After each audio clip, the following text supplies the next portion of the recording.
Rules तुमने मतलब समझ लिए? बेटा रूल्स समझ लिए कि नहीं समझ लिए? Yes sir. इसके बाद हमने आपको पिछले मतलब क्लास में दो इमेज फॉर्मेशन भी कराए थे, ठीक है? दो इमेज फॉर्मेशन भी कराए थे, जो एक मतलब पोल और फोकस के बीच में ऑब्जेक्ट था, दूसरा कहां पर था? फोकस पे, ठीक है?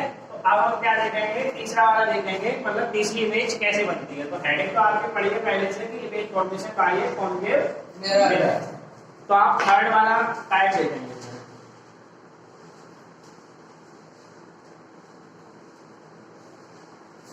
मिरर बनाओ सभी लोग।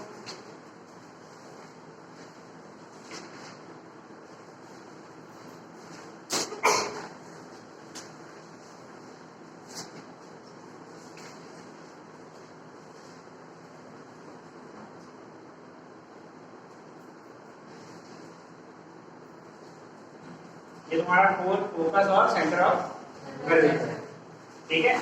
ऑब्जेक्ट पहले किसके बीच में रखा गया था? Pole and focus. फिर किस पर रखा गया था? अब किस पर रखा जाएगा? के बीच में, ठीक है? Centre of curvature and focus के बीच में। ये क्या है तुम्हारा? ऑब्जेक्ट। सभी लोग इधर सामने देखें, ये क्या है तुम्हारा? ऑब्जेक्ट। तो एक लाइट रे इसके हेड से पैरेलल टू प्रिंसिपल एक्सिस आएगी। बात समझ में आ रही है? अब ये लाइट रे कहां से पास होगी? फोकस से लगभग इस तरह से पास हो जाएगी। बात समझ में आ रही है बेटा? क्लियर है? इसमें समझने में कोई दिक्कत? ठीक। अब दूसरी लाइट में अब तुम्हारे पास दो ऑप्शन है, क्योंकि तुमने तीन रूल पढ़े थे, एक तो ऐसे, दूसरा तुम्हारा सेंटर ऑफ कर्वेचर से, और तीसरा तुम्हारा रूल कौन सा था? पोल से।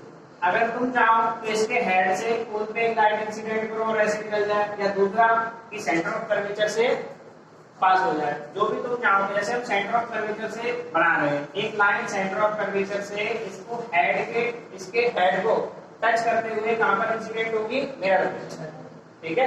इसके हेड को टच करते हुए कहां पर इंसिडेंट होगी? मिरर पे इंसिडेंट होगी। तो इस तरह से आप बना लिए।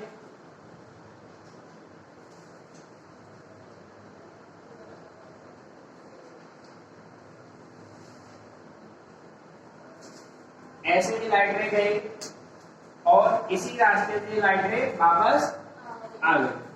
तो ये लाइट रे जब पीछे एक्सपेंड होगी तो आपको कहीं पे भी इमेज बनाती हुई इस तरह से दिखेगी। बात समझ में आई? इस प्रिंसिपल एक्सिस को थोड़ा और आप बढ़ा लो तो ये क्या बन गई आपकी? यहाँ पर दोनों लाइट रे एक दूसरे को बीट कर जा रही है, तो वो क्या बन गई? इमेज। बात समझ में आई? तो आप पहले तो ये बताएं इमेज की क्या कैरेक्टरिस्टिक्स है। तो पहली कैरेक्टरिस्टिक्स है कि ऑब्जेक्ट छोटा है और इमेज कैसी है? तो यहाँ पर लिखी जाएगी मैग्नीफाइड। कैसी है इमेज? मैग्नीफाइड। अच्छा, और कहां पर जाके बनी है? सेंटर ऑफ कर्वेचर के पीछे। सेंटर ऑफ कर्वेचर के पीछे। तो पीछे के लिए लिखते हैं बियॉन्ड या बिहाइंड, ठीक है? तो यहाँ पर तुम लिखोगे कि at behind the centre of curvature.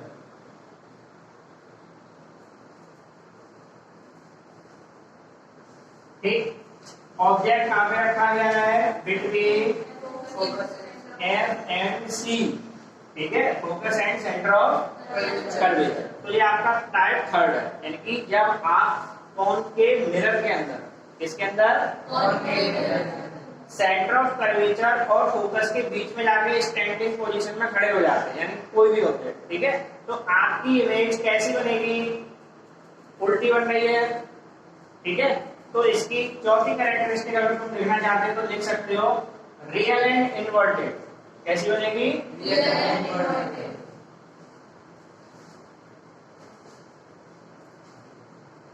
ठीक है? इन्वर्टेड का मतलब होता है कि जो इमेज प्रिंसिपल एक्सिस के नीचे बनती है उसको हम इन्वर्टेड कहते हैं। इन्वर्टेड का मतलब होता है उल्टी, ठीक है? और कैसी बनेगी? ये रियल बनेगी। बात समझ में आई कि नहीं आई? रियल एंड इन्वर्टेड, और प्रिंसिपल एक्सिस के नीचे है इसलिए इसको इन्वर्टेड बोला गया। बात क्लियर है? समझ में आ रही है? ठीक है, ये चार कैरेक्टरिस्टिक्स हैं आपके इसके इमेज फॉर्मेशन वाले concave mirror, object between focus and centre of curvature. ठीक, समझ में आएगा, नोट कर लो इसको।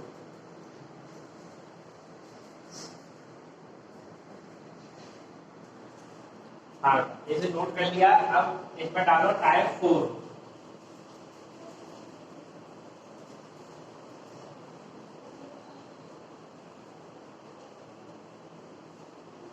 Type 4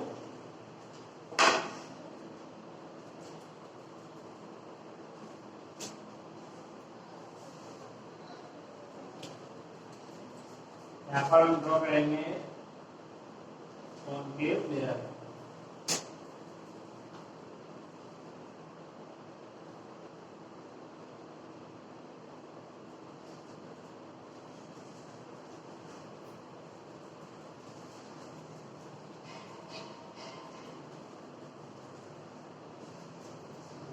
Axis, focus and center of curvature।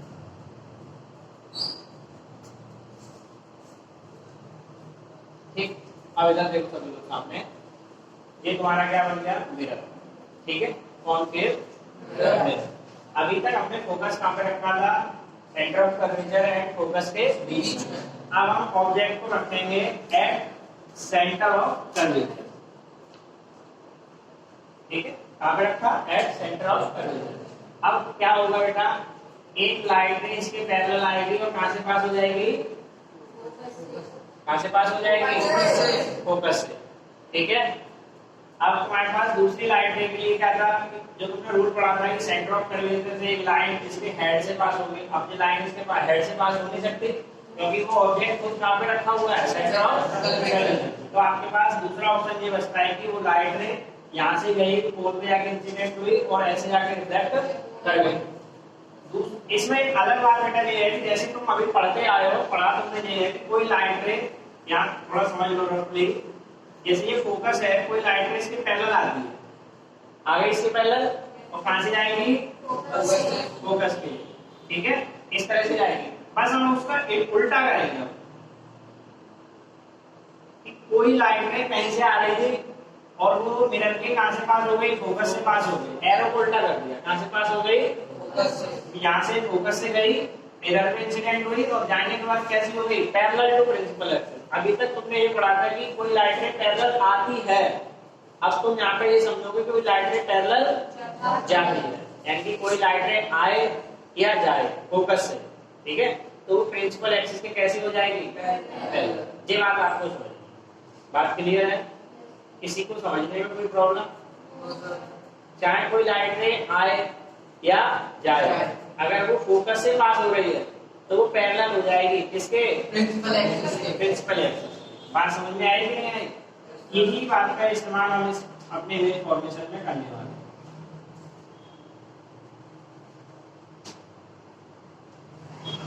कहां से पास हो गई, फोकस।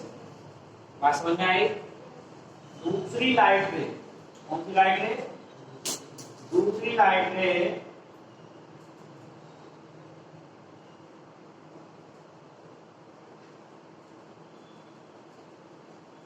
इस तरह इंसिडेंट हो रही है और कहां से पास हो जाएगी,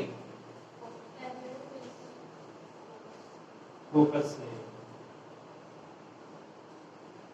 इस तरह से।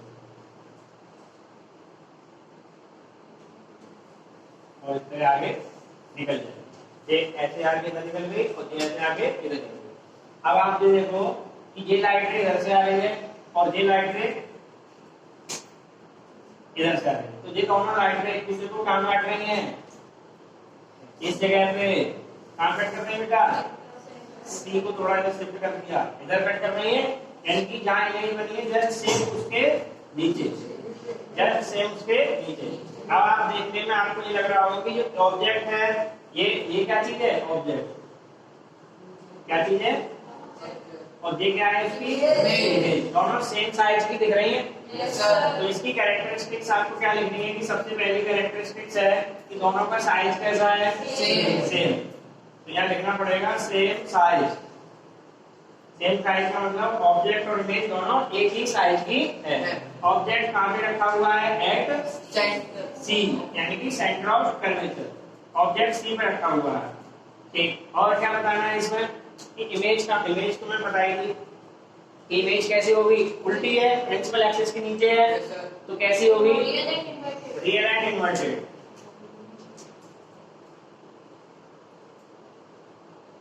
Real and inverted. बात समझ में आई कि नहीं है? मैग्नीफाइड है नहीं है, डिमिनिश्ड है नहीं है, क्योंकि दोनों कैसे हैं? सेम साइज की। ऑब्जेक्ट कहाँ रखा है? वो भी सी पर है। इमेज कहाँ है? वो भी सी पर है। ठीक है, बात समझ में आ रही है? इमेज कहाँ है? एट सी। ऑब्जेक्ट कहाँ है? एट सी। दोनों का साइज कैसा है? सेम।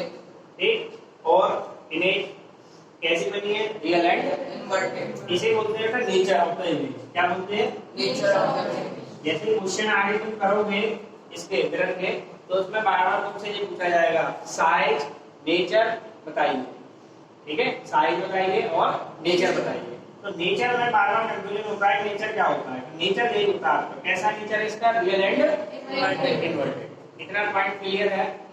समझ में आया? नोट कर लो।